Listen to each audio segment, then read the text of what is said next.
I would like to start by saying thank you to everybody for joining us. We know that the community knows how important it is to take care of our bodies and our minds in good times and bad when we're healthy before and if God forbid something may come up. I'd like to thank the DSN Beach Club for allowing us to use this gorgeous, gorgeous property. And maybe whoever's here that are not members will become members now. I'd also like to thank Rebecca Cohen and Lydia Ezon for helping us with this day, along with all the staff and the volunteers that are part of the Cancer Center. We would not be able to do any of this without you. Last but not least, I would like to thank the founder and president of the Morris I. Franco Cancer Center, my mother, Nancy Sutton. Many times people ask me, was your mother very close to somebody did she lose somebody to cancer? Is that why she started this? I said, no, thank God she didn't. I mean, my grandfather, her father-in-law passed away from pancreatic cancer, but really, I don't think that's why she started this. She sees a need for something in our community. She sees people in need, and she just steps up and takes charge and takes care. And she started this beautiful, beautiful organization. And really, everything she does is from her heart. So thank you. We're very, very honored today to have Dr. Lorenzo Cohen and Allison Jeffries with us from Houston, Texas. They came in to speak with us and share the wealth of information that they have. We're going to learn about early detection, risk reduction, and education. We want to help our community achieve better outcomes against this war that we're dealing with so much cancer and so many people who are sick around us. May they all have a refuah shalema. We know, of course, that Hashem determines our lives and how they're going to look, but it's our job to do our hishtadlut. Our hishtadlut is taking care of our bodies. You know, everyone knows smoking leads to lung cancer, so hopefully none of us are smokers, and we don't want that, but there are a lot of other things that are less obvious and need to be dealt with, and we should learn about them today from our wonderful, wonderful guests. I'd like to introduce them. There's a very long list of credentials here. Dr. Lorenzo Cohen is the Richard E. Haynes Distinguished Professor in Clinical Cancer Prevention and the Director of the Integrative Medicine Program at the University of Texas MD Anderson Cancer Center in Houston. My mother and I have actually taken patients there. It's probably the most renowned cancer center in the world. He's the founding member and past president of the Society for Integrative Oncology and a former vice chair of the Academic Consortium for Integrative Medicine and Health. Dr. Cohen has published more than 200 scientific articles in top medical journals and has edited 2 books on integrative medicine for cancer care. Wow. Allison Jeffries is a nationally board-certified wellness coach, author, and educator. She works with individuals looking to make changes in their lives, including people facing a cancer diagnosis and cancer caregivers. Allison has also worked extensively as an educator. She works closely with Lorenzo Cohen to foster health in individuals and their communities. The best part is they are married with 2 children living in Houston. This is a real power couple. 3 kids, sorry, I left someone out. Thank you very much for the kind introduction. Hold on a sec, I think you've got a phone. Oh, just to keep our... And thank you very much for having us here today. Nancy Sutton is somebody who we've just met, but clearly a visionary for this community, and setting up the Morris Franco Center for this community is critically important. And we've just learned a little bit about what it offers, but it's clear that it has a deep focus on some of which we'll talk about today, and other factors going deeper into the area of integrative medicine, acupuncture, and other modalities that are critically important seem to be available through this great organization. So thank you all, and thank you for the organizers for all the effort in getting us here today.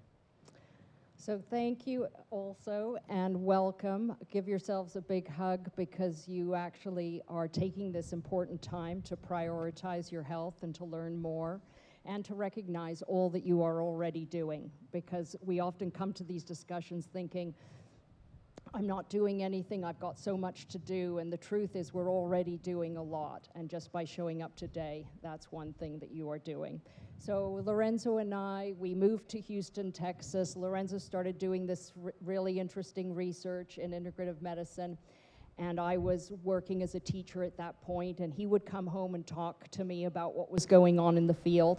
And we started having children, realized that we weren't really doing any of the things that he was researching. And so we started to make change in our lives, first around our kids, filling their toolbox, then realized we've got to start taking this on more seriously, started making big changes in our own lives and within our friend group. We started speaking to different groups and realized that we had knowledge that we wanted to share, which was that Lorenzo understood the science behind cancer and lifestyle, and I was a teacher and a coach, and that came a little bit later, but was putting it into practice, and what does that look like in a family and for an individual. And so we decided to write a book called Anti-Cancer Living, which wonderfully you have here, where we gave the science and the how-to.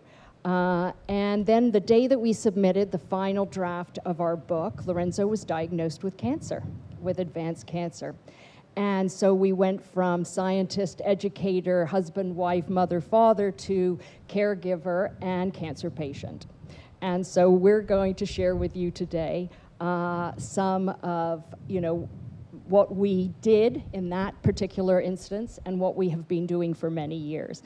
So the overview today is, why is this important and what can you do? So why are these different areas that we're going to talk about important and what you can do, and also starting and sustaining change, which is really the hard part, because sometimes we find out this information and then it's really hard to sustain it. So what happens when you are able to sustain it? And then questions. So our book is, of course, about, first and foremost, preventing cancer, and for those with cancer, improving outcomes after a diagnosis. And so, it was literally the day that we submitted the final version of the book is when I got the biopsy and was told that I had an advanced cancer. And at that point, we actually didn't even know what kind of cancer, which is a huge amount of fear, more than actually being told you have cancer is like, but we don't know what kind. It was in a lymph node, and they didn't know where it had spread from. Luckily, it was, if you can call having a cancer diagnosis lucky, it was a stage 3 melanoma, immediately started immunotherapy. You could literally feel the lymph node shrinking, then had surgery and a full year of immunotherapy. Going into this, of course, I knew how to prevent cancer and improve outcomes for myself. So I immediately did the review of all the different lifestyle factors, what we'll be getting into in detail, the mix of 6, and looked at these 6 pillars and see where am I in terms of being able to modify something. I already was, walking the talk, and so how could I actually improve? And when I looked closely at all of these areas, I was already essentially vegan and exercising on a regular basis, had great sleep, I had wonderful love and support, cleaned up my environment, but I wasn't really managing my stress well. And what's interesting is that melanoma is what would be considered an immunogenic cancer. Now, all cancers are controlled by the immune system to some degree, but melanoma even more so than others. And that's why immunotherapy was discovered to work first in melanoma, and now it's being useful in many other cancers. And so I wasn't doing my regular yoga practice that I had learned from my grandmother. I wasn't meditating on a regular basis. And so to really up my game, and most importantly, to have accountability. And some people may see this as a little extreme. Yes. I enrolled in a 200-hour yoga teacher certification program that I started very, very soon after having recovered from surgery. So for the whole year that I was undergoing immunotherapy, I essentially enrolled in a course to become a yoga teacher. But most importantly, it was for the accountability. When it causes me stress to be able to stand in front of an audience and have to teach yoga. And so that was not something that I wanted to do, but it was that accountability. It was that group to provide me support. Why don't we go and talk about all these different areas? Take a step back so you can then learn about that stress. So what are we talking about? We're talking about the Mix of Six. And this is the basis of a comprehensive lifestyle program. It's very fluid, it's very dynamic, it works with where you are in your life. The most important thing is that you are the expert on you and what's going to work for you and in your family, but also at the same time to being open to thinking about making different changes. So what is the Mix of Six? Social support, stress management, sleep, exercise, diet, and exposure to environmental toxins. So these are all tools for you to think about, to evaluate in your own life, and to understand, how you can bring about change. And as we'll get into, there's tremendous evidence for each of these areas. Again, in the prevention of cancer in the first place, but importantly, for improving outcomes after a cancer diagnosis. Alongside these, we know that actually a minimum of 50% of cancers could be prevented through appropriate lifestyle changes, including the Mix of Six factors, but also undergoing appropriate screenings, mammography screening, in particular colorectal cancer screening. We have really an epidemic of what's called early onset cancer. These are cancers being diagnosed in individuals under the age of 50, which is increasing dramatically, and under the age of 30 as well, and people into their 20s being diagnosed with advanced colon cancer. And we believe, and the evidence shows, that if you look at the Mix of Six, these are factors that are coming together to influence this. HPV vaccination is critically important for individuals before they get sexually active, so that we could prevent the majority of cervical cancer and now head and neck cancers, as well as penile and anal cancers. I'm not going to get too sciencey on you, but something to know that's critically important is these Mix of Six factors we know are linked again with risk of cancer and improving outcomes after a diagnosis, and that's through the deep science that is going on in this area. And if we look at how cancer forms and develops, we look at putting this into a understanding by looking at physiology and labeling them as cancer hallmarks. So the cancer hallmarks are physiological processes that either allow a mutated cell to grow out of control or to keep things in check. Cancer hallmark, for example, is our immune system.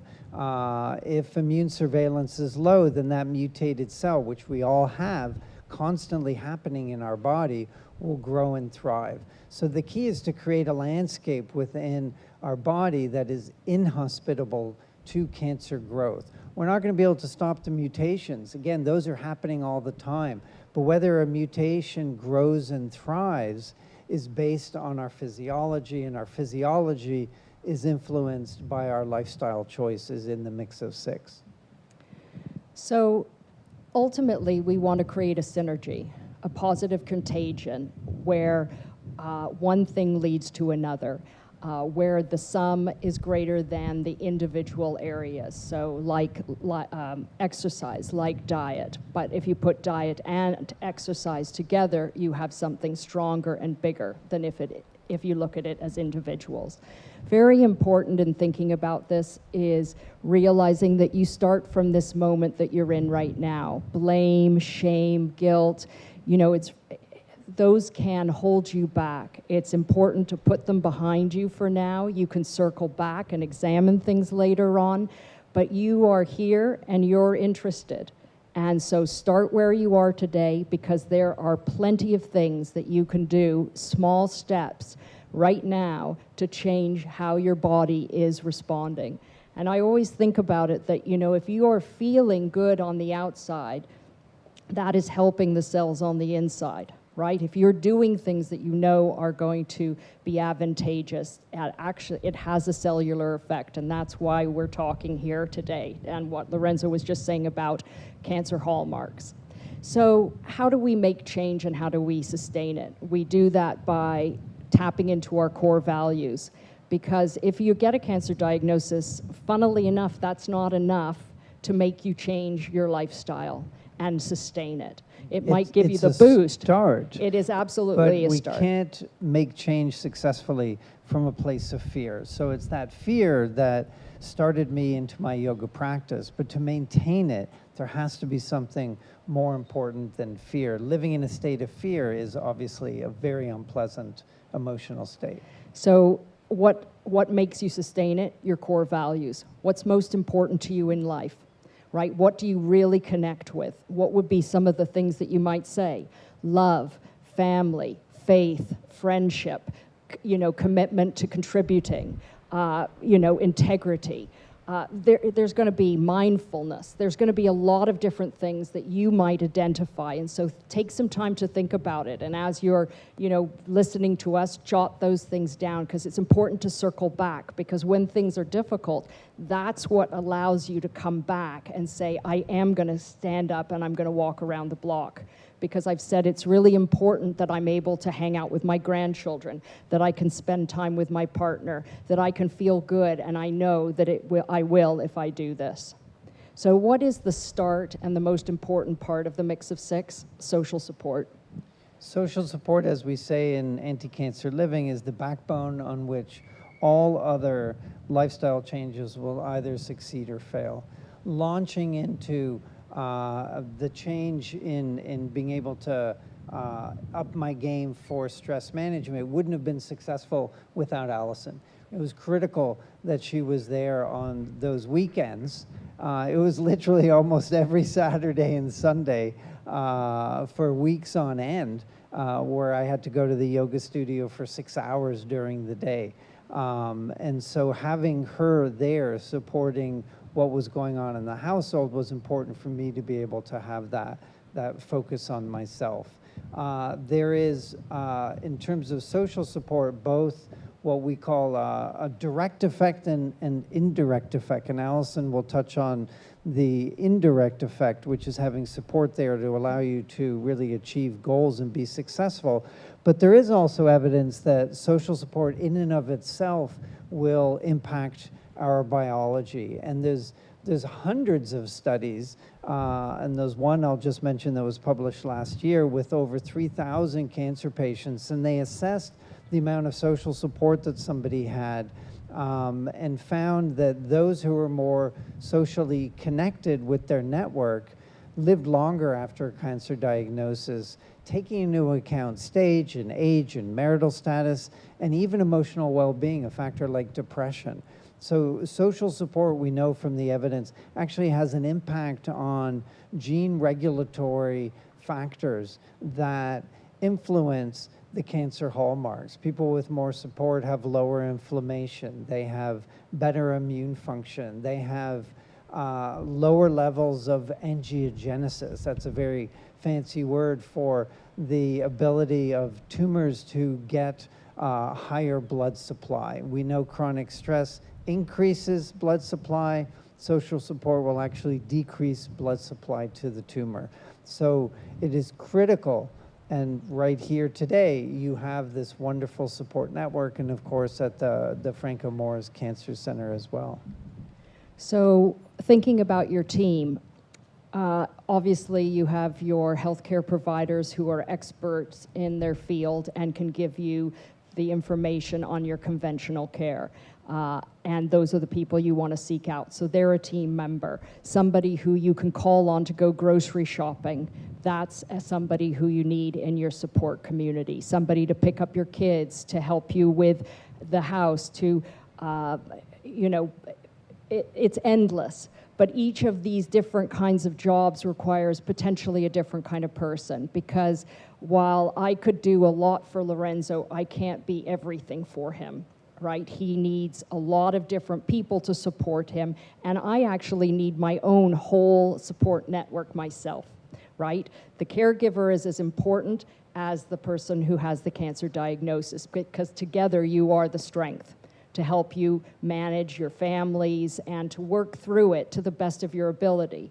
Because that's really, you want to come through it. And we were speaking on our way here with Joy about how important it is that each step of the way, even if you have a difficult diagnosis, how important it is to live today well and to know that I'm supported, to know for him to know he's supported. And we have a group rallying around us so that I can take the day on with, you know, a smile most of the time. So thinking about that, how can you broaden it if you don't have that support network as wide as you would like? You know, is there somebody at work that you could say, hey, let's take a meditation course? So really thinking, how can you widen it? And then you have a few people who are your go-to for emotional support that you can tell anything to. So there's lots of different steps, and important to think about all of them. So the next area of the mix of six is stress, and most importantly, stress management. My graduate degree was focused in an area that's called psychoneuroimmunology, the relationship between psychological factors, stress hormones, and the immune system. And of course, you could expand it to all the areas of the cancer hallmarks. And it's clear that chronic stress activates the cancer hallmarks. There is irrefutable evidence that chronic stress can literally, through the stress hormones, get into the tumor microenvironment. That means the place in your body where the cancer is growing, and it makes it more hospitable to cancer growth. And there's evidence to suggest that something like a beta blocker, that actually I started taking the day I was diagnosed, blocks the negative effects of the stress hormones right there in the tumor microenvironment and decreases the ability for the cancer to grow and thrive. So clear evidence that chronic stress, depression, anxiety, those are all factors that lead to worse outcomes. And equally important is how you manage stress. So we had always been meditating with our kids before school. At 7:30 in the morning, we would sit down on pillows for 2 minutes. The kids would go online, choose the meditations, the guided meditations we were interested in doing, and we would sit down. I found that a lot of that time I was sort of monitoring them, like, close your eyes, you know, sit up straight, and, you know, trying to get them on board. Luckily now, this is actually a tool in their toolbox that they use. But after Lorenzo's diagnosis and he was through treatment, I realized that I was not handling my own stress well, and that I was kind of like this all the time. Because, you know, when you're the caregiver, I've got the binder, I've got the ideas page, I'm, you know, thinking, what aren't we tackling? You know, let's double down on food. You know, this is sort of how you are. And so I signed up for MBSR, a mindfulness-based stress reduction course. And I said to Lorenzo, will you come with me so that we can make this something that we do together? And so we did that together, and that sort of changed, you know, my ability to manage my stress. But really important to think, there are, you know, cognitive behavioral therapy, there's Tai Chi, there's yoga, there's all kinds of different things, that mind-body practices that are evidence-based, that we know are going to have a biological effect on you. So really thinking about what you'd like to try, and also recognizing that you went to the yoga course, you didn't like it, you didn't like the teacher, okay, try a different one, right? We often have to try multiple, you know, opportunities to find the one that fits with us, and it changes over time. And as Alison was mentioning, the evidence is quite clear here, all the way down to a biological level. And in fact, The evidence is so robust for yoga in cancer care that it's on all of the national guidelines. American Society for Clinical Oncology, the National Comprehensive Cancer Network, they write guidelines for treatment of cancer patients, and they also have guidelines for integrative medicine and supportive care. Yoga is listed for helping to control every single cancer-related symptom: fatigue, pain, sleep issues, of course, depression and anxiety. And importantly, it influences the biological factors, strengthening the immune system, decreasing stress hormones, etc. So as we say in Anti-Cancer Living, when people often ask, well, what's the best way to manage stress? It's unfortunately not something like an antibiotic. You can just do, 2-week course of yoga and then stop and everything is great for the rest of your life.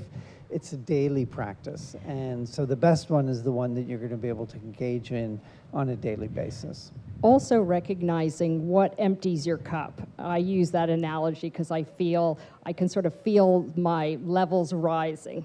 And then I know that I need to empty my cup. So what are the kinds of things that I can do that I know help me? So does taking a walk with the dog, does gardening? So we're starting to recognize what are the things that you know in your life, aside from, let's say, a mind-body practice, that help alleviate your stress, and tapping into those and scheduling those into your day. So the next area of the mix of 6 is sleep. And again, having too little sleep, which is primarily the problem in our society. Same is true for too much sleep, but that's a different issue. Having restricted sleep, which would be defined as less than about 6.5 hours of sleep a night, increases risk of all-cause mortality. You could layer on any disease, and chronic sleep loss is linked as an etiological factor as well as worse outcomes: cardiovascular disease, Alzheimer's, stroke, diabetes, and of course cancer. Importantly, after a cancer diagnosis, not sleeping enough influences outcomes, and we understand this down again at a biological level, modifying circadian rhythm, the immune system, inflammation. Sleep loss actually has an influence on obesity because it changes how we metabolize food, and there's a clear link between sleep loss and risk of being overweight. And it's harder to lose weight if you're not managing sleep, as well as chronic stress for that matter.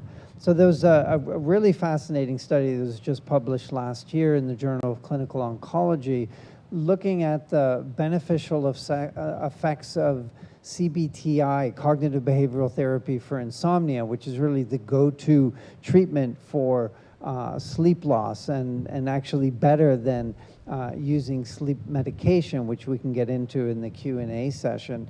And what they did is they were interested in improving, of course, insomnia-related issues, but seeing how would that influence cognitive functioning, because as I mentioned, there was a link between sleep loss and dementia and Alzheimer's, and of course, the first step there is messing with cognitive functioning. And they found, of course, not only did the CBTI lead to better sleep quality, sleep length in the patients who were in that group compared to a control group, but it also improved their cognitive functioning. So improving your sleep is going to have a positive synergistic effect, as Allison was saying, on multiple areas of your life. So what are some of the things, and how can you think about sleep? So if you think, sleep experts often say that, and I think we're going to have an expert who will be able to verify this, that if you have a problem of 3 nights a week for 3 months, then there's an opportunity for you to go and speak to a sleep expert to see whether there's something else going on.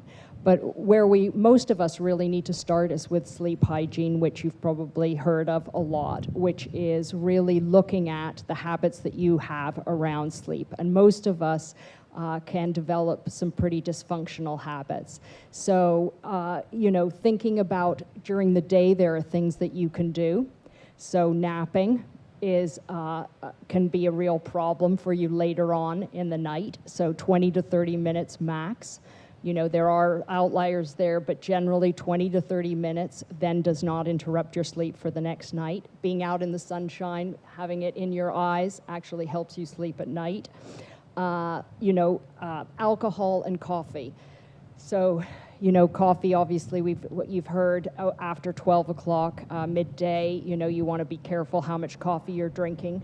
Alcohol, might help you get to sleep, but it actually wakes you up later on in the night because of the way in which the body metabolizes it. And it also has actually quite a long life coffee has a long life as well as alcohol in the system. Thinking about night, so thinking about the visual, what do you need to do so that when you wake up and you open your eyes that you don't come out of sleep? Are you wearing a sleep mask? Lorenzo wears a sleep mask. I use a pillow. I'm now trying the sleep mask to see if that helps, right? Do you need earplugs? Do you need something, better curtains? Is the temperature right? The slightest difference in temperature can really throw your sleep for the night. Do I need to do some diaphragmatic breathing, deep diaphragmatic breathing before bed to calm me? Do I need to put my phone away, and separate from electronics? These simple things that you've heard of all the time actually do play a role in how you sleep. Important, kids need a lot of sleep. The sleepfoundation.org is a great website and resource for you to look at the amount of hours that teenagers need, which is a lot. And being, as strict as you can around that, because it does impact their cognitive abilities and their abilities to manage emotional situations. And just the same for us. So the next area is exercise, and everyone knows how important exercise is, and there is just overwhelming data that people who are more active have a lower risk of over a dozen different cancers. It's just irrefutable, the evidence there. And it doesn't actually need to be a lot of exercise. It essentially needs to be moving on average, walking an hour a day. If you're more vigorous, it could be even less. And independently, even if you're doing that, which is great, you need to just sit less. So I'm not going to make you all stand up, but we have the luxury of getting an hour of standing by being here and giving this lecture. And there's clear evidence that sedentary behavior, independent of how much you move, is actually a risk factor. There was a study just published, I guess it's now 2 months ago, in the New England Journal of Medicine, the most important journal out there, that was the first time that they did a formal randomized clinical trial, which means that in this case, over 800 participants who had advanced colon cancer randomized to an exercise group, essentially what I just described, an hour a day for a year, a light form of exercise versus a control group. And then they've tracked them over a number of years and found that those who just exercised at that light level had a much higher probability of being alive during the follow-up period compared to the controls. This is the first time that exercise has been put to the test to that level. Most of the prior data had been these huge cohorts of 100,000, even up to one study, 1.4 million cancer survivors, showing those who exercised more did better in terms of survival. But this was the formal randomized clinical trial. The differences in group was not too dissimilar from the differences of drug approvals. And if this had been something that could have been bottled, so to speak, as a formal cancer treatment, it would have been fast-tracked by the FDA. So in thinking about exercise, like Lorenzo said, you don't have to run a marathon, you just have to keep moving. And you have to dedicate some time to kind of raising your heart rate, challenging your muscles, and standing up. And so, pickleball, tennis. We're at a fantastic beach club here. There's probably lots of opportunities. Thinking about dancing. When we had friends over, we always ended the occasion with our kids and our friends and their kids dancing to 3 or 4 songs, because it was a great way to say goodbye, and it was really fun. And it got our kids moving, it got us moving. You know, are you an elliptical walker? Are you, you know, a jogger?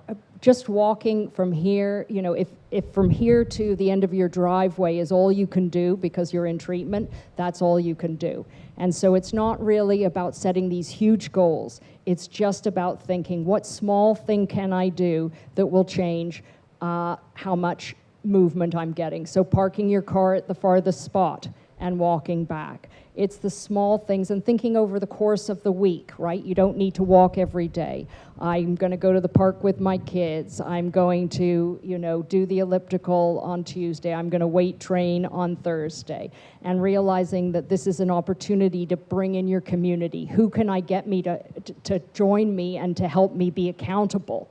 Because that's the hardest part, right? You decide you want to do it, and the next morning you haven't gone to the gym, somebody's celebrating their birthday with cake, and you feel defeated, right? So it's really the smallest step, and not getting overwhelmed by all these things that we're talking about.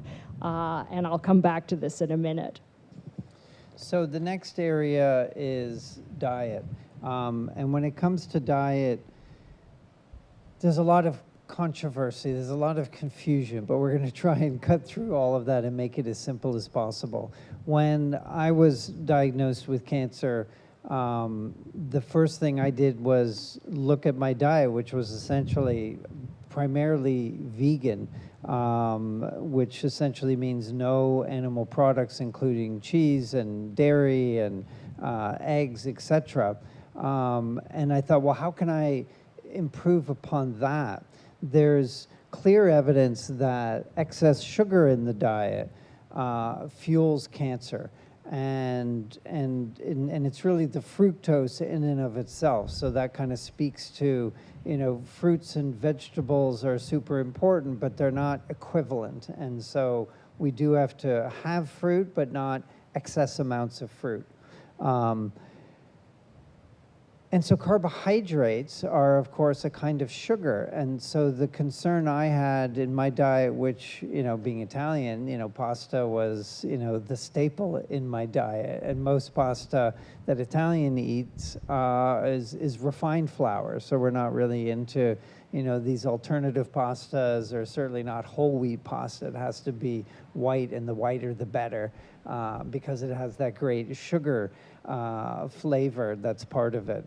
And so I started cutting out of my diet essentially all carbohydrates. So it was almost, you could say, a ketogenic diet, but I wasn't loading myself up with a lot of fats, just trying to even decrease the amount of refined carbs.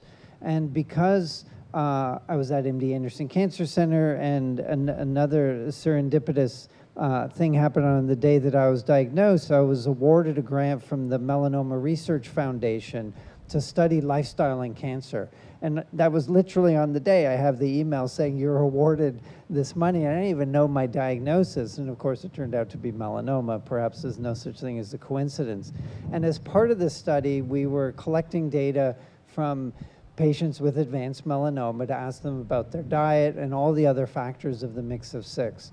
But when I was in the clinic, somebody came in and described this lifestyle study to me. Would you like to be part of this lifestyle study? And I looked at the consent form, and, you know, I'm the PI of the study, and it's like, well, of course, seems odd to sign my own consent form.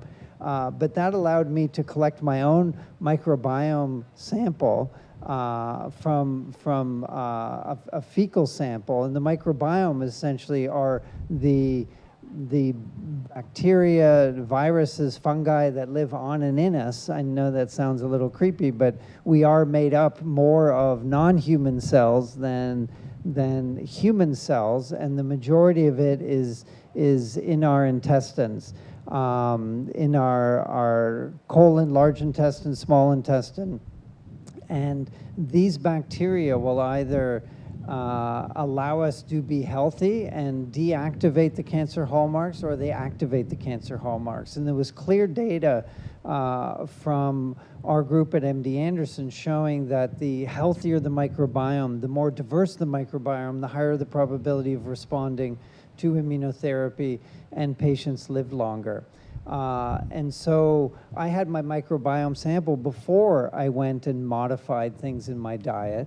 And then 6 months later, after doing this sort of restricted carbohydrate eating and essentially vegan, and eating some probiotic foods, but not really a supplement, my sample was sent back in, and one of my colleagues called me who analyzed it, and he says, I don't know what you've been doing, but your microbiome doesn't look as good as it did at baseline.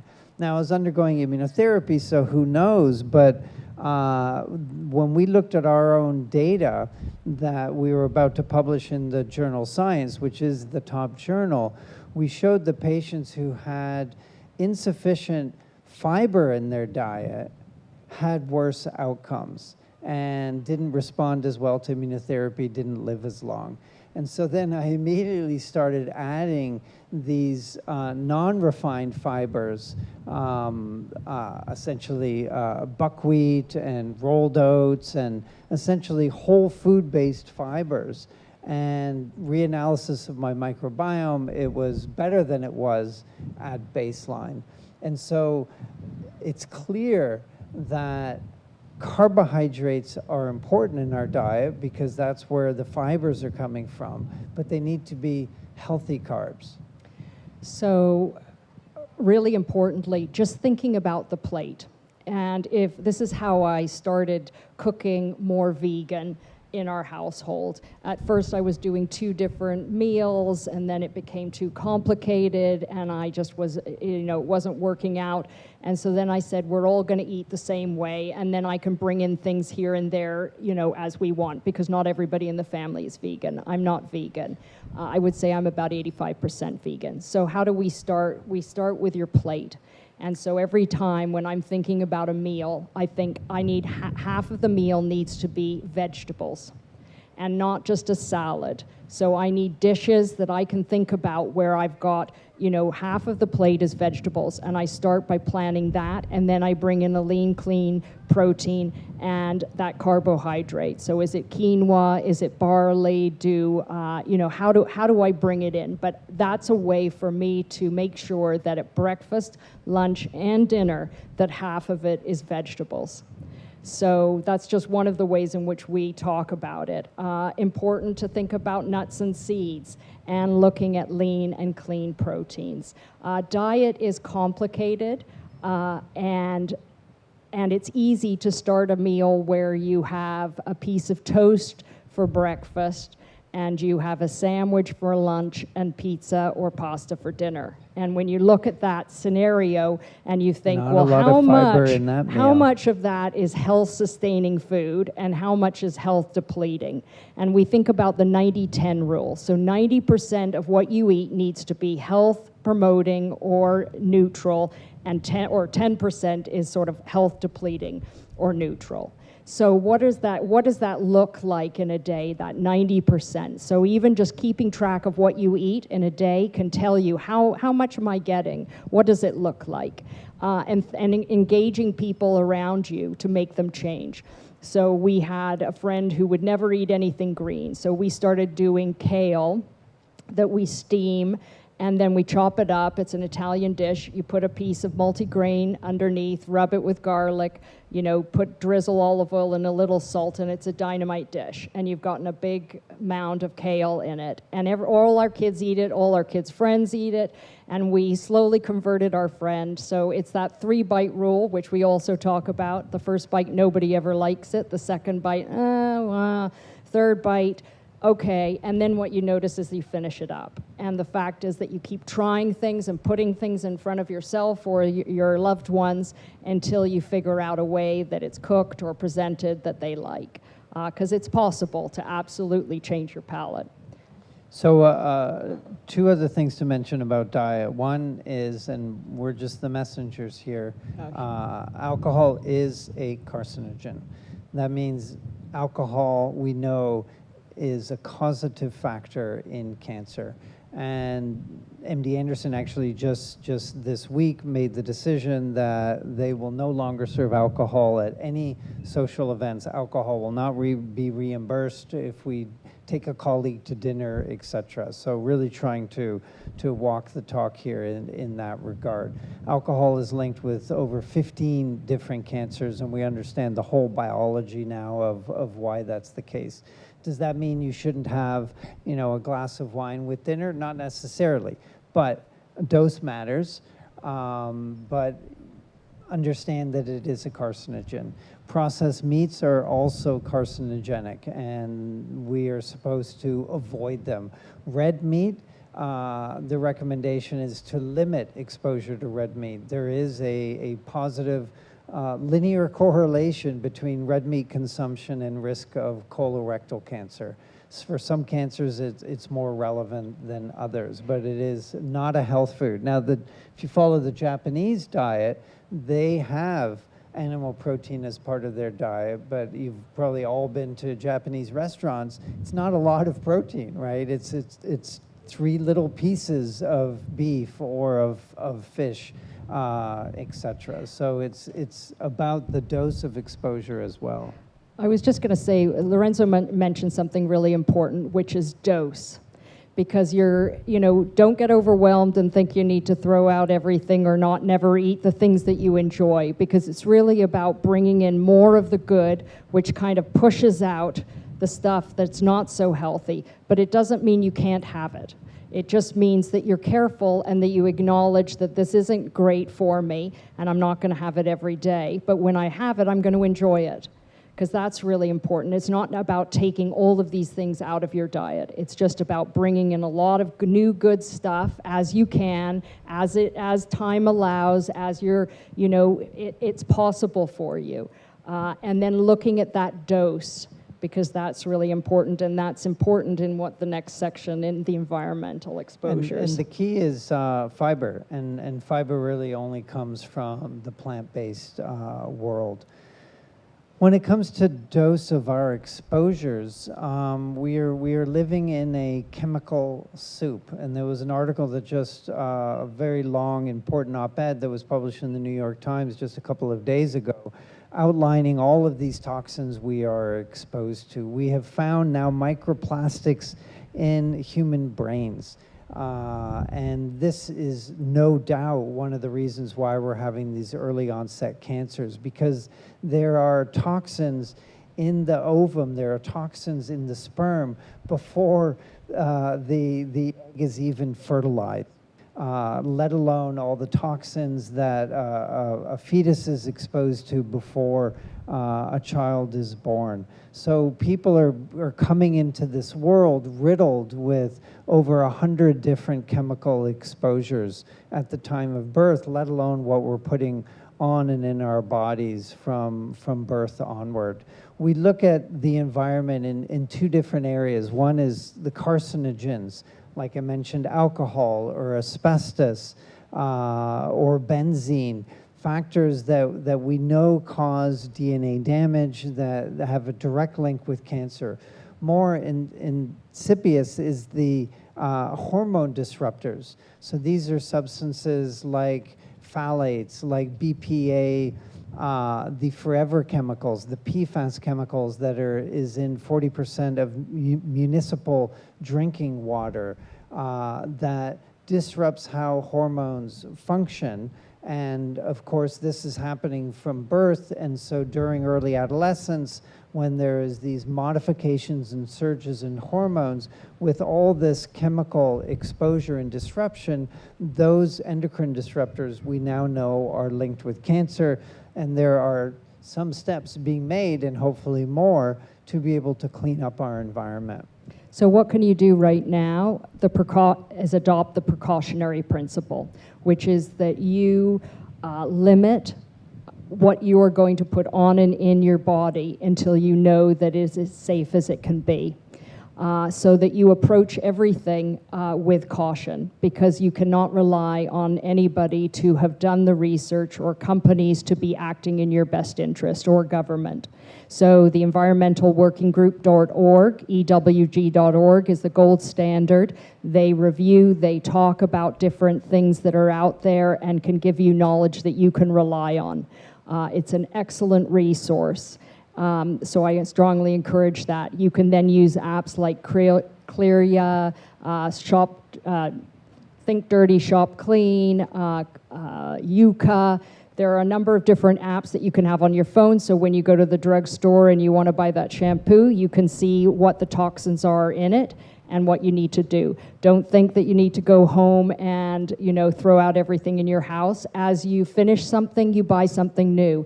If you have a friend or a loved one that you would like to help, this is a great way. Instead of bringing food to them, you can say, hey, let's rally around and let's clean out their house, and everybody will buy a product that's clean. I mean, these are low-hanging fruit, but they do add to the burden on your body. And so while I can't control the air that I'm breathing right now, I can certainly control everything that I'm putting on my body to the best of my ability, understanding that things change. So really, it's about creating that synergy between the parts to create positive contagion, building one step at a time, and a really small step. And there is evidence around synergy. I described the one study of exercise, but there is, in the areas of each of what I described to you, more limited evidence. But there was a study published 2 years ago in the Journal of Clinical Oncology that took a cohort of breast cancer patients who were undergoing chemotherapy prior to surgery, and they enrolled half of them in a diet exercise program and the other half were in the control group. Then at the time of surgery, they looked at who had what's called a pathological complete response, meaning there was no more cancer. And of course, chemotherapy was having an influence on that, but how much more could diet and exercise have? And the patients who were in the diet exercise group, only 25% of them had cancer at the time of diagnosis versus over 50% in the control group. So this isn't just about feeling better. This actually has an impact on important clinical outcomes, like whether the cancer grows or shrivels in the body. And just to kind of close about sustaining this change, I don't know if you're familiar with SMART goals. These are they differ in different places. But so what we're talking about is specific, measurable, action-oriented, realistic, and timed. So today you've heard a lot of information from us. You're going to think about your core values when you get home. Do you have time to write down 20 things that you think are important to you? And to really focus in and bring that down to 5. What are the 5 most important things about the way in which you live your life and the way in which you want to live your life? And then you tie any change to those 5 things, because those are the things that really matter to you. And so you have your core values, you've got the SMART goals. And so if I want to start, let's say, exercising more, that's where I'm going to start, because I'm not going to start on all 6. That's too much. I'm going to pick one thing, and maybe I'm going to have a discussion in my family about what are the important things that we change in this house, and we're not going to do it all at once, but I want to make change. I want you to be healthier, and I want to be healthier myself. So you have it as a group meeting. You come up with things, and then you pick one area that you're going to do, and maybe it's we're going to move more together as a family or as an individual. So what could we do? Okay, I'm going to set a goal for next week that we want to do more things together as a family and have fun. Okay, what could we do that would be outside and having fun? We're going to walk together after, Friday night dinner. We're all going to take a walk around the block together. And that's the one thing you're going to do. And you're going to set the goal to do it maybe once in the next month, because people have plans or things change or we're going to somebody else's house. So you think about what can we do that's one small thing. I want to learn how to do yoga. So I'm going to spend the next 2 weeks researching programs and finding out what's offered in my neighborhood. Then the following week, I'm going to say, I don't have anything to wear to go to a yoga class. So that's something else I'm going to set as a goal, is to find something that I can wear. Then maybe I need somebody to go with me. So each of these things takes time. It doesn't happen tomorrow. I don't accomplish all of these goals to even get started, and until I've worked through it. So really important in thinking about the sustaining of what you want to take on is that you go to it and you are successful because you have planned for it. You have seen, what could get in my way? How can I be accountable? Who do I need to involve to talk about it? So really gathering your community, involving your family, telling them that you're serious about making change and wanting to find out what they'll participate with you on. So it's thinking about the big picture and then taking the smallest of steps. And then you find that you and your family are walking after dinner 3 days a week, right? And that it's a 10-minute time, and it's a way to be able to talk to each other, and it brings down your glycemic load or your levels in your body. And success breeds success. So, having small successes allows you to feel good, and then you move into another area. And once you're successful in exercise, it's going to indirectly be helping your sleep. It's going to change your metabolism, etc.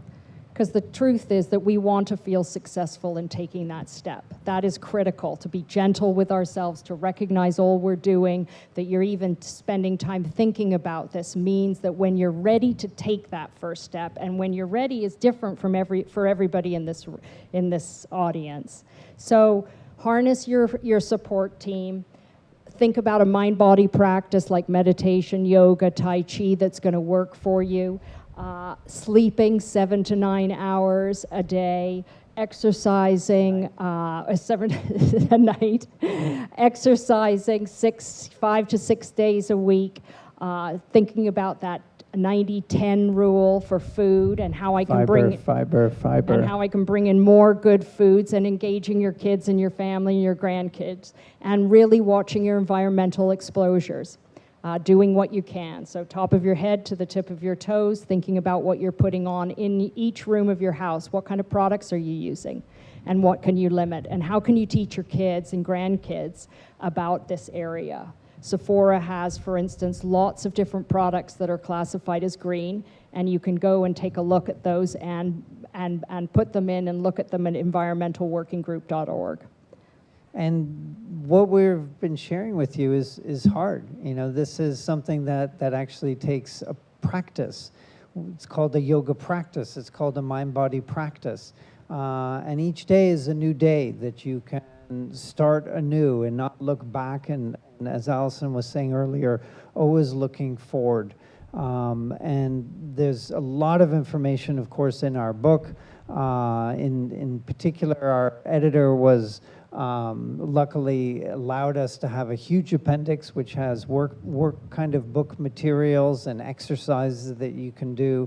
Allison, of course, is a wellness coach as well for those who are interested. There's the Morris Franco Center, most importantly, which has incredible resources for all of you in the community. And the book is also available in over 10 languages. Yeah, Spanish being the one most secondary in the U.S. So we thank you for this time. We know we've gone over a little. We have a huge program that is coming on after, but we'll be available for questions as time permits.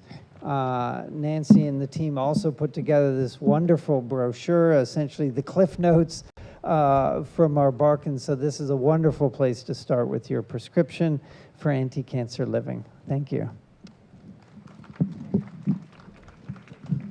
Thank you so much for sharing your knowledge and expertise and your own experience. It's a really unbelievable story, and there's a lot for us to learn. You should know in our community, I think we consume more kale than the rest of the United States. If I look at one more kale salad, I don't know. I would like to introduce our own team. I'm going to call them, instead of calling them the Mix of Six, I'm going to call them the Magnificent Six. We're missing one. very pretty blonde one. Erica? Is Erica there? Oh, there she is. Okay. So each of these women in our community, I know many of them personally. Many of them have been through cancer themselves or have family members who've been through cancer, so they have a lot of experience. And they've taken their experience and they've brought it to our community in healthy ways, with food, with exercise, with physical. We're going to hear from them. I'd like to introduce our first Magnificent Six. Is it okay if I steal your line? I'm going to call them. Okay. Okay. We're going to start with my very good friend, Linda Levy, who I don't know if anyone doesn't know her here. I don't think that's possible. She's a party extraordinaire. This can't even describe you. That was great. An Instagram personality, a fitness Zumba instructor, and a cancer survivor, and one of my very close friends. I love you. Should I stand here? You could just stand if you want. Okay. Forward the phone? Yeah. Oh, okay. Okay, they want you up there. Okay. Not shy. Hi, everybody. Thank you for coming. It's so nice to see how many people really care about their bodies and their health and their well-being. My name is Linda Levy. 23 years ago, I was diagnosed with Hodgkin's lymphoma. I'm not going to make this heavy at all, because that's not my personality. But basically, after I did chemotherapy and I underwent some surgeries, my doctor basically told me, if you don't keep a healthy lifestyle, you are at greater risk to get sick again. And it scared me. So I started doing all different types of exercises, and then one day I went to the center and I was introduced to Zumba, and I fell in love. My instructor actually told me, you know, I see something in you, go get certified. So I went to get certified, I started teaching, and what I could say is that exercise, it doesn't have to be waking up at 7:15 and going for a jog and going to the gym and lifting weights and killing yourself. It could be going for a walk. It could be dancing in your kitchen while you're cooking. It could be weight training with a friend. It could be going on the treadmill. It could be anything. You don't have to feel pressure.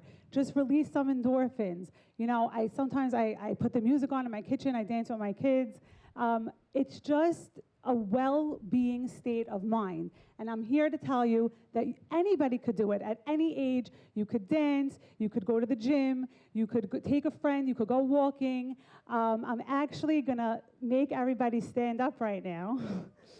And we're gonna all do a little dance together. If anybody wants to come join me on stage, I would love it. Rachel, if you want to come, anybody, Esther, unless just do it in your seats. Okay, DJ, play the music, and everybody watch what you could do. No, it has to be much louder. Everybody clap your hands.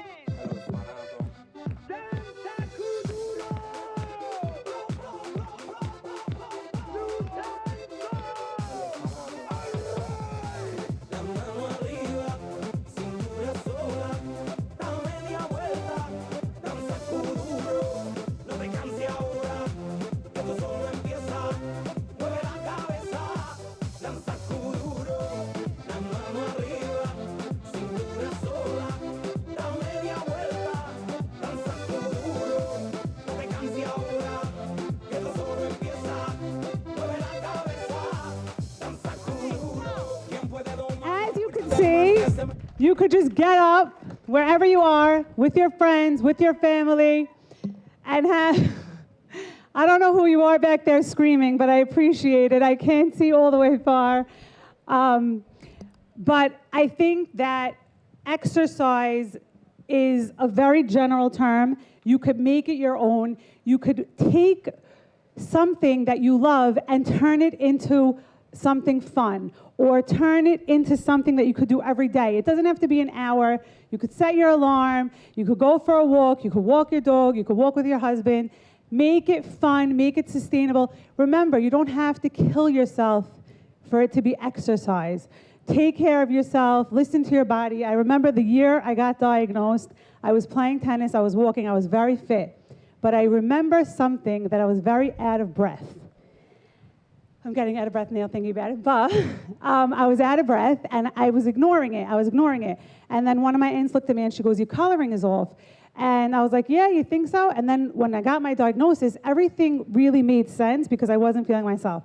So another thing is, listen to your body. Listen to your body. If you don't feel good, if something's bothering you, go to the doctor, talk to people. We have an amazing organization. At the time that I was sick, the cancer center was not in fruition yet. It was just beginning. Of course, Nancy still helped me with everything. I love you, Nancy.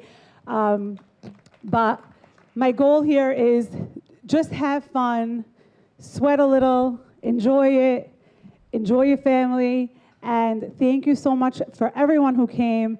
And let's have fun today and hear the next speaker. See, she's always a party, wherever she goes. Okay, our next is Renee Zarif. This is our love and support team.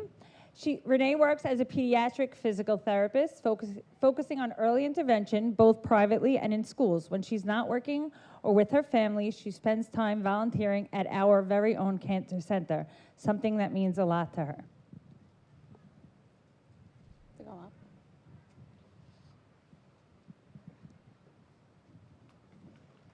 Hi. Hi, my name is Renee. So I'm here to talk about the support system and the love and connection. So when we think about cancer in general, I think that immediately we think about the medical treatment, doctors, where am I going to go, who's going to help me, chemotherapy. But what I've come to learn through my own experience is that healing is really deeply rooted in the support system, in the love and in the connection. This kind of social support is at the heart of the Mix of Six, which is what we heard about today. So although a lot of it has to do with the medical side of things, the environment, the food, the exercise, a very big foundation is the social support and the love and connection. For someone facing cancer, having people around them and creating that anti-cancer team can really shape the outlook of their experience and their prognosis, and it really can, in many cases, as we heard with a lot of the research, it could affect their outcome. And I'm not just saying this because I've seen it, but because I've lived it. I came to the Maris Franco Cancer Center as a client, and I was just looking for help. I was looking for guidance. I really didn't know where to go or what to do. I needed emotional support. I needed logistic support for myself, for my family. And what amazed me is that the Cancer Center didn't just offer support. They really knew what I needed before I needed it. They offered support groups, yoga, Reiki, activities for my kids, activities for myself, for me and my husband to go out for dinner. They just thought about everything before I could even think about what I needed. The team at the Cancer Center always has a way of meeting people right where they are, and it really just changes the entire outlook and the entire experience. That shift from being someone who receives support to now being someone who actually gives the support has been one of the most transformative parts of my life. I now am a volunteer at the Cancer Center, and as a client, I learned how powerful it is to be helped by others. But as a volunteer, I now find a sense of purpose and connection that helps me live my life with meaning, gratitude, and a deeper understanding of what community is, especially our community. There's something really healing that happens on both sides. When you give, you heal too. So not only did I gain so much as being a client, but I now have the ability to give back to the clients as being a volunteer. This is what the Maris Franco Cancer Center does so beautifully. They build a space of support, kindness, and human connection, and it's just part of their culture. It's part of their everyday. They help patients through so much more of the practical stuff. And don't get me wrong, they help through all the practical things, the doctor appointments, the meals, setting up your kids with a mother's helper, any kind of support that you could possibly need. But they also offer the emotional, the social, and the personal support that really just makes you feel seen and cared for. So when we talk about survivability and quality of life and emotional strength, we really can't leave out this concept of the support system. It really is such a foundation. I'm incredibly grateful to be part of this support system through the Cancer Center. First as someone who needed help, and now as someone who's here to give back. I'm honored to share my journey today, and it's a reminder that healing isn't about just the treatment and just the medicine. It's really about that connection, the purpose, and the showing up for one another. Thank you for listening, and I'm excited to hear the rest of the panel. Thank you. That was beautiful, and we love having you. Next up, we're going to discuss diet with Claudia Mamie. Claudia is a certified holistic health coach and the founder of Claudia Alexis Health, where she helps people feel their best through anti-inflammatory, hormone balancing, and gut supportive recipes. Today, she'll be sharing with us how to use simple, nourishing whole foods to make a real difference in our everyday lives and help us feel better.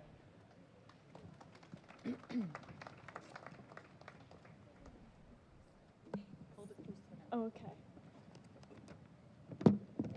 Hello, everybody. I'm Claudia Mamie, a certified holistic health coach and founder of Claudia Alexis Health, where I share tons of healthy recipes, not just for entertainment, but also to explain why certain foods matter and what they actually do for your body. Because once you understand that, healthy eating stops feeling like a chore and starts feeling more empowering and exciting. So today I'm going to talk about the food you eat, how it has the power to completely change your energy, your mood, digestion, and long-term health. Now, we all know that vegetables are healthy, but let's talk about why.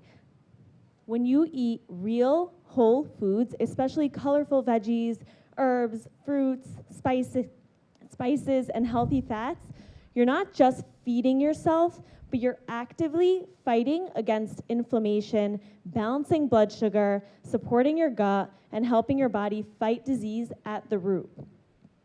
Inflammation is your body's natural way of reacting when it feels attacked. It can be helpful when you're fighting off infection or an injury, but when it's triggered by things like consistent sugar, alcohol, processed food, or stress, it never shuts off and becomes actually dangerous, leading to chronic inflammation, which can result in things like fatigue to cancer. Now, here's the good news, is that food can actively fight back. Cruciferous veggies like broccoli, arugula, cabbage contain compounds that literally help your body break down toxins, clear out excess hormones, and suppress tumor growth. Garlic, onions, mushrooms do the same. They help your immune system find and destroy abnormal cells before they turn into anything dangerous. This is real science, but it's also very simple. On the other hand, foods like sugar, white flour, alcohol, and anything ultra-processed do the exact opposite. So they spike your blood sugar, damage your gut lining, cause inflammation, confuse your hormones, and over time, leave the door wide open for disease and inflammation. The most researched and protective way of eating, especially in this book, states that it looks a lot like the Mediterranean diet, which I'm not sure if many of you have heard of it or you have, but it basically just means lots of vegetables, fruits, herbs, whole grains, high quality proteins like fish, minimal sugar, and minimally packaged foods. So essentially, whole foods.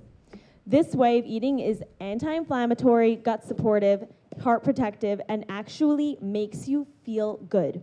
When you eat foods that come from the earth, your body knows what to do with them. You stay fuller longer, your mood stabilizes, your digestion improves, and your metabolism functions better.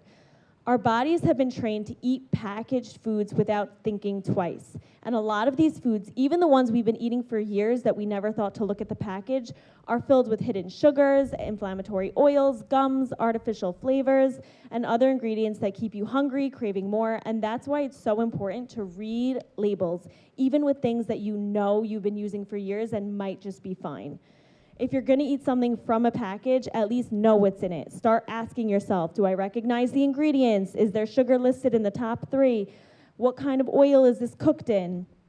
When you go out to eat, don't be afraid to ask questions. I am known for this. I'm like the worst, but like, what oil is my food being cooked in? Is there sugar in the dressing? You're not being annoying. You're allowed to care for your body. And it becomes a point where it's like, I ask the waiter, like, can you just put it on the side? Can you put the dressing on the side? And everyone around me is like, okay, Claude. I'm like, no, it's not okay. I want to know what's in my food. I want to know that I'm eating healthy and I'm fueling my body in the correct way. So just know that if you feel like you're annoying, just think about me because I'm worse. Highly processed foods are literally designed to make you want more and crave more, even when you're full. So if you feel like you can't stop after one bite, it's not that you don't have willpower to do so. It's the food that made you, it's the food that basically manipulates your brain into wanting more and craving more. So once you realize that and once you understand that, you could stop blaming yourself thinking like, why can't I stop eating this bag of chips? It's not you. It's really not. It's the food and the industry that, you know, creates it. Now, you don't have to change your entire life overnight and just start basically by adding in more good stuff. So things like leafy greens, colorful veggies, clean proteins, good fats, and naturally you'll end up eating less of the other stuff. For example, if you make a big salad and you want to put like protein on it and maybe put like something for crunch, maybe like a healthy chip or something, that's fine. As long as you're getting in tons of the veggies, all the fiber, like they said before, and that'll actually end up making you eat less of the other stuff because you're already full from your meal, right?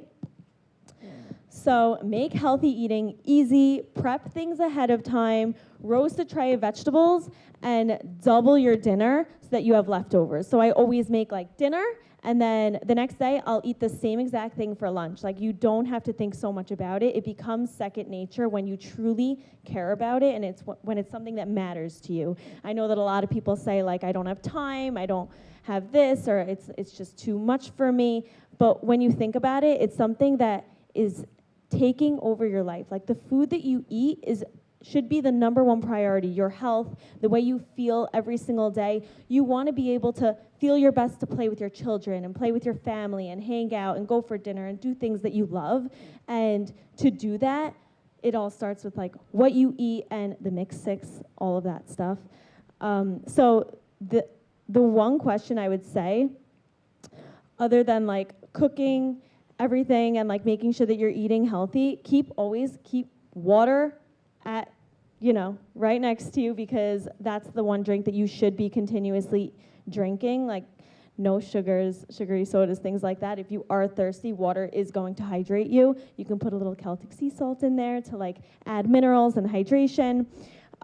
Look at your plate and ask yourself, is this fighting inflammation or feeding it? Because that one question can truly change everything. So when you do your research and realize how powerful food is, not just for energy, but for protection, every meal becomes an opportunity to nourish yourself and fight inflammation with food that truly loves you back. So when you look at your food as, is this nourishing me or is this actively causing inflammation, it makes it much easier for you to know if your plate is healthy and if this is going to make you feel good. And if it's something that's going to make you feel good, then go on and eat it and live your best life. So thank you so much.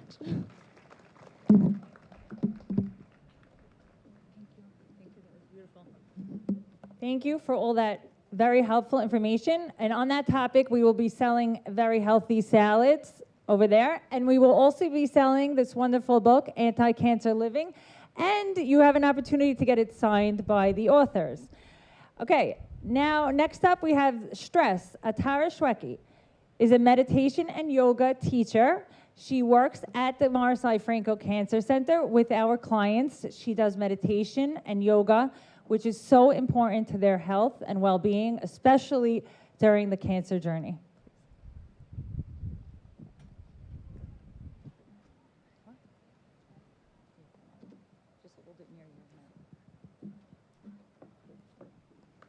Hi, everyone. Thank you.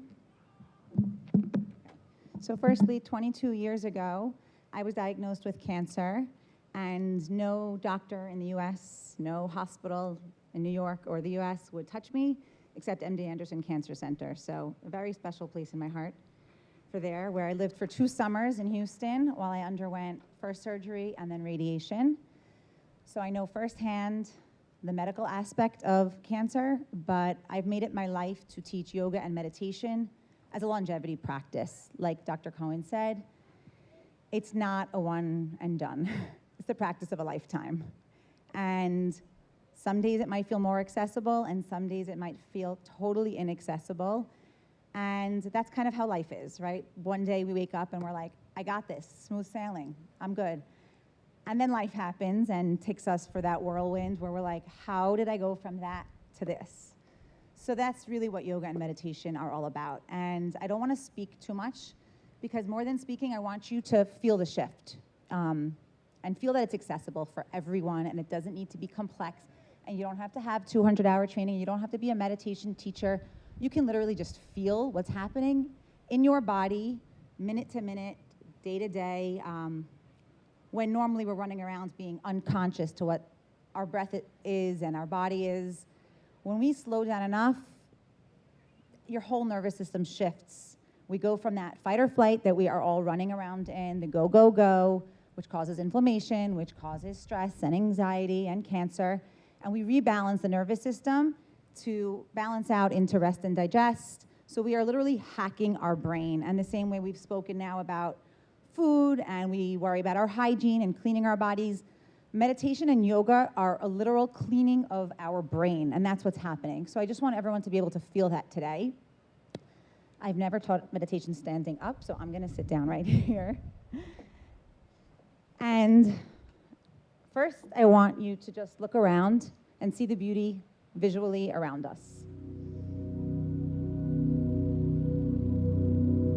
Take in vision, and then whenever you're ready and you feel comfortable, you can start to heavy your eyelids, close your eyes, and just start to feel what your own physical body feels like in this moment. Not 5 minutes ago, not what's gonna be, but with your feet on the ground. You can uncross your legs if they're crossed. Just feel the ground beneath you and feel this physical body that we have, this house that we get to live in, one house. And start to just think of 2 things in your life that you are grateful for. You don't have to go very far. So gratitude is the first step at rewiring our brain. And next, I want you to notice all of the sounds. So when the eyes start to close, sound kicks in a little clearer. Touch kicks in a little clearer. So you might start to feel a breeze on your face. And start to just notice your breath. Don't even try to change anything about it. Just notice where it's sitting in your body. Maybe for the first time today, actually stopping to feel the inhale, to feel the exhale.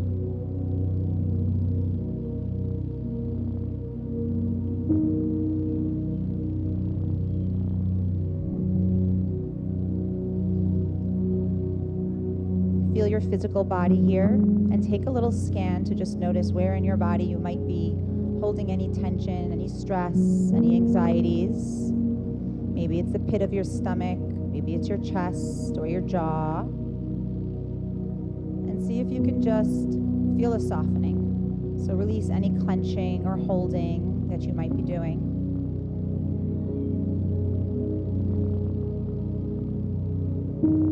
And just feel the inhale and exhale leave your nose. Beginning to focus on lengthening your exhale. Just slowing down the exhale and emptying out even more and more with each exhale, making room for fresh new breath to happen naturally. When your body and your brain get the signal that it's safe, your inhale can naturally fill up a little deeper.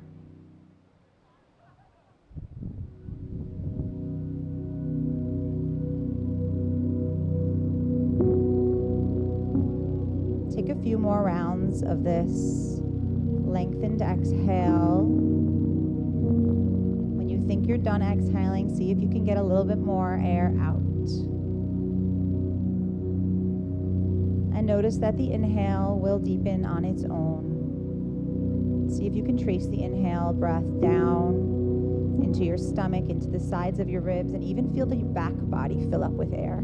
So our breath fills us up 360 degrees around ourselves. And you can feel that physically in your own body.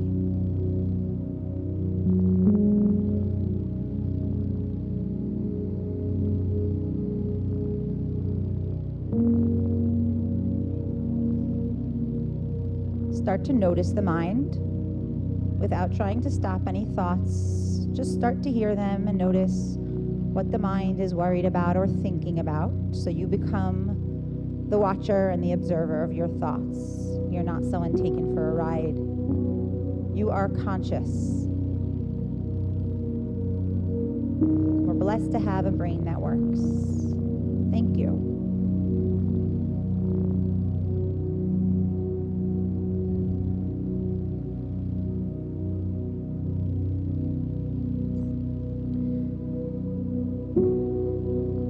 Slowly, whenever you are ready, you can begin to peel your eyelids open, but only halfway, so that you don't flood your brain with all of the visuals and the stimulation around. And just notice, as you begin to open your eyelids and your sense of sight, how the surroundings might look, might feel, and if anything shifted, maybe yes, maybe no.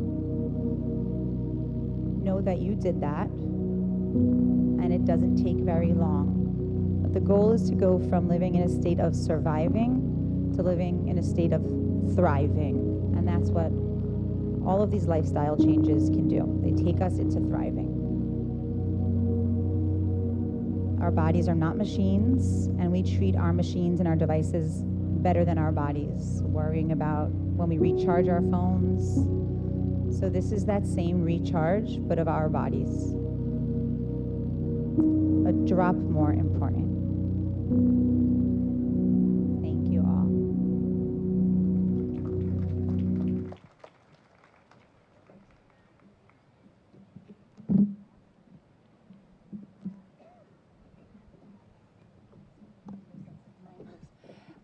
Where do we sign up for beach meditation? Because I'm in. Who's relaxed? Okay. Next up, we have the sleep. Erica Dweck is a licensed acupuncturist, herbalist, and founder of Erica's Clinic, where she provides compassionate, personalized care rooted in Chinese medicine. She holds degrees from NYU and Pacific College of Health and Science, including a doctorate in acupuncture and Chinese medicine. Thanks. Thank you so much. Tara, that was fabulous. Learned so much today. So I'm here to talk about sleep. Hi. So sleep is something that we all plan to do every night. We prepare for bed, we turn off our lights, we get cozy under our blankets, we say Shema, and we hope for the best. And we hope for the best. But things don't always go our way. We spend many nights unable to fall asleep with our thoughts and worries swirling in our heads, overthinking about things that are often not important. Sometimes we may even fall asleep, only to wake up multiple times, tossing and turning, getting frustrated. We get out of bed, we get back into bed. Sometimes it seems like though our eyes are closed, our eyeballs are wide open. It seems in the end that it's all a gamble. We have no idea if we will get the sleep we need for our next day ahead.